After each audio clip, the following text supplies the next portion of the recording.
idenya apa sih sebenarnya? Kita lagi mau ngomong apa sih? Kita mau mendekati masalah tentang remaja ini atau isu tentang dunia anak remaja ini yang seringkali dianggap menjadi satu isu yang paling sulit dalam parenting.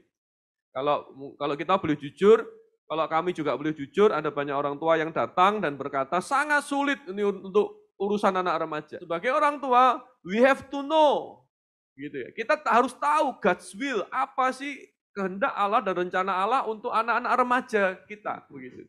Ya, oleh sebab itu ada beberapa hal yang Alkitab katakan. Secara khusus Alkitab tidak pernah berkata tentang kehidupan remaja itu sendiri. Ya, sekarang ada banyak dalam dunia psikologi, dalam dunia konseling dan segala macam, ada banyak pengajaran tentang remaja itu apa, usianya, ciri-ciri, karakteristiknya. Oke, itu kita bisa pakai, kita bisa gunakan. Dan Alkitab memang tidak bicara mungkin secara spesifik, ya.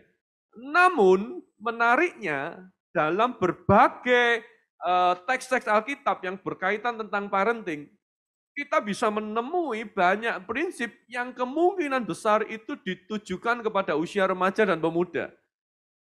Kalau punya waktu nanti tolong di rumah baca itu misalnya Amsal 1 sampai Amsal 7. Coba renungkan Amsal 1 sampai Amsal 7. Itu sepertinya ada hikmat yang diberikan kepada orang tua yang pada waktu itu sedang bergumul kepada anak remaja dan anak muda. Sehingga teks-teks itu sangat valid untuk kita pakai dalam mendekati anak remaja. Nah, saya tidak mau panjang-panjang tentang pengantar ini. Nah, sekarang kita coba lihat Alkitab tuh ngomong apa sih tentang apa yang akan kita dapati di usia remaja. Ya, kalau kita tahu apa yang sedang terjadi, maka kita jadi tahu oh kondisinya kayak gini. Nanti kalau cari treatment juga kita tahu oh treatmentnya harusnya begini. Kita nggak kaget gitu. Nah, Alkitab itu kasih tahu kalau kita punya anak remaja, kemungkinan besar kita akan menghadapi situasi yang seperti ini. Ya, ini satu. Apa yang kita lihat pada masa remaja menurut Alkitab? Oke, kita lihat satu-satu, tapi kita nggak akan bahas semua karena ini bisa jadi obrolan yang panjang. Nanti ada beberapa penekanan. Oke, yang pertama, mereka-mereka yang di usia remaja itu mulai tidak tertarik dengan yang namanya hikmat atau pengajaran. Ya, saya pakai kata hikmat karena itu dipakai Amsal. Tapi sebenarnya itu bicara tentang pengajaran atau nasihat. Dan tidak tertarik dengan namanya teguran. Jangan heran, Bapak Ibu Saudara sekalian, kalau Anda punya anak remaja, paling sulit kan anak remaja itu. Baru aku nasihatin kemarin saya lagi ngobrol sama temen cerita-cerita, lalu suaminya itu cerita dengan antusias begitu ya. Jadi dia sedang memberikan value bahwa di dalam film itu hati-hati ada pengaruh ini. Jadi waktu mereka sedang nonton film bersama keluarganya, si suaminya tuh cerita banyak-banyak. Ini loh, ini hati-hati. Di film tuh bisa masukkan value gini. Berharap anaknya itu mendengarkan.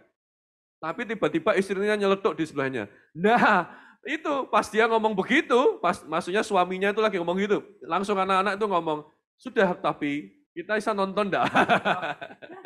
Itulah satu scene ya. Jadi kadang-kadang kita sebagai orang tua, kalau orang Jawa bilang cegek gitu, cegek loh. Kita ini mau ngasih nasihat tapi sepertinya mereka enggak tertarik dengan hati atau teguran ya. Yang kedua itu biasanya usia remaja anak-anak itu sulit untuk mengenali hati.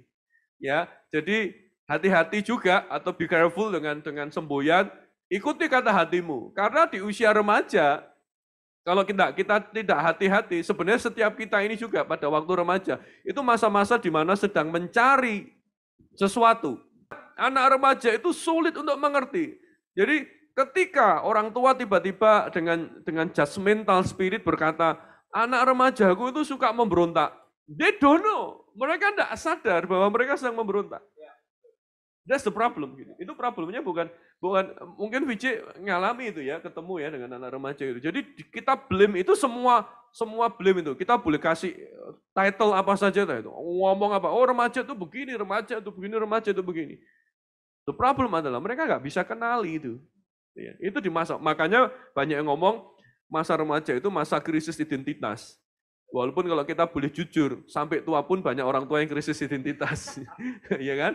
Betul ya, kita harus akui itu gitu. Ya, mencari identitas diri yang belum ajek atau yang belum di dalam Kristus itu identitas kita harusnya jelas, kita ada ciptaan baru gitu.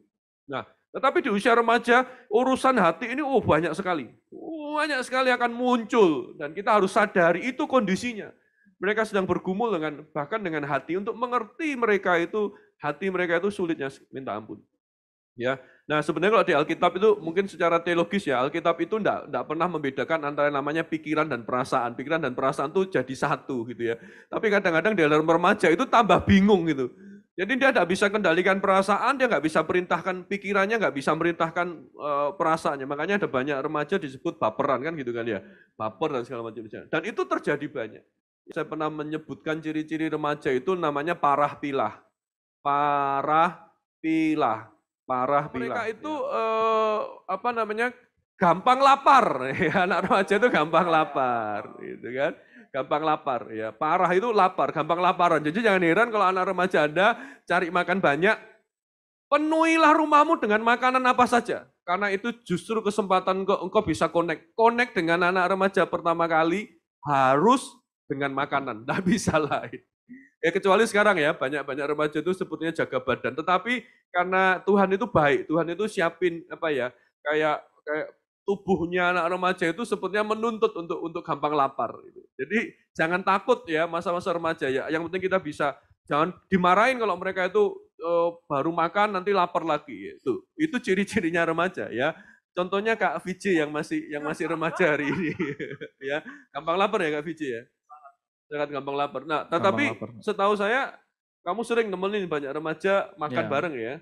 Apalagi kalau lagi emosi, marah-marah, kayak kemarin lagi galau, lagi apa, datang ke rumah itu hanya untuk cari makanan. Dikasih terang bulan gitu, happy lagi. Selesai masalahnya. Selesai masalahnya. Nah ini tips bagus ini. Jadi kadang-kadang anak remaja itu enggak cari solusi ya, enggak cari nasihat ya. Enggak cari nasihat. Cari makanan. Cari perutnya diisi dulu. Itu baru nanti masalah itu belakangan.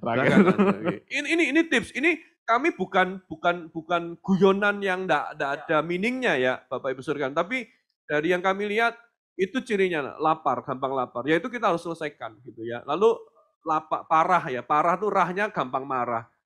Kita ngalami ya, enggak ada apa-apa, emosi, tiba-tiba emosi. Kita harus mengikuti itu. Nah, jangan sampai pada waktu kita sebagai orang tua tidak menyadari itu, kita jadi juga gampang terpancing kemarahan kita. Makanya salah satu tips untuk orang tua yang remaja, kalau saya boleh kasih tips, ketika engkau sedang menghadapi anak remaja yang marah, ini mungkin juga untuk VJ juga yang sedang menghadapi, Kak Beto selalu kasih tahu ketika ada anak-anak remaja yang sedang marah, kita tidak boleh terpancing marah. Pakailah yang apa kitab Matius katakan, apa yang Yesus katakan itu. Kalau kamu marah, selesaikan itu dulu. Jadi orang tua yang bijak menghadapi anak remaja yang marah, dia harus selesaikan dulu untuk kemarahannya. Jangan hadapi anak remaja marah dengan kita juga marah, ya. Karena itu cirinya, ya. Parah pilah, lapar, marah parah. Pilah itu sepi, ya. Sepi. Jadi anak-anak remaja itu, walaupun mereka itu sedang kumpul orang banyak. Tadi kami habis pulang dari ibadah youth, kumpul orang banyak. Anak remaja itu bisa merasa sepi walaupun dia ada di antara banyak orang. Wah, unik memang. Temannya banyak tapi bisa tetap merasa sepi. Itulah remaja tadi, susah mengenali hati. Yang lelah itu gampang lelah. Ya, makanya sekarang ada remaja itu, aku capek gitu ya. Yang keren lagi apa? Perlu apa itu sekarang? Healing. Perlu healing ya, sedikit-sedikit perlu healing gitu ya, perlu healing. Tadi ya, perlu healing gitu, Ya, jadi gampang lelah gitu. Jadi yang baru ketemu terakhir Kak Betul baru ada yang istilah sekarang baru happening itu, remaja jompo. Remaja jompo. Jadi remaja tapi rasa jompo gitu. Jadi, loh kamu udah olahraga, aku lelah Kak, aku capek, aku ini termasuk jenis remaja jompo, katanya begitu. Ini baru tahu ada namanya remaja jompo gitu ya. Tapi itu parah pilah. Jadi Bapak Ibu Saudara sekalian kalau deketin remaja lihat, oh ini, loh padahal temannya banyak bisa merasa sepi, ya. Tidur sudah banyak, sudah rebahan, sudah kelihatan tetap aja merasa lelah, ya. Oke, nah dari situ kita bisa lihat bahwa remaja itu punya masalah ini tadi, susah untuk mengenali hati, ya.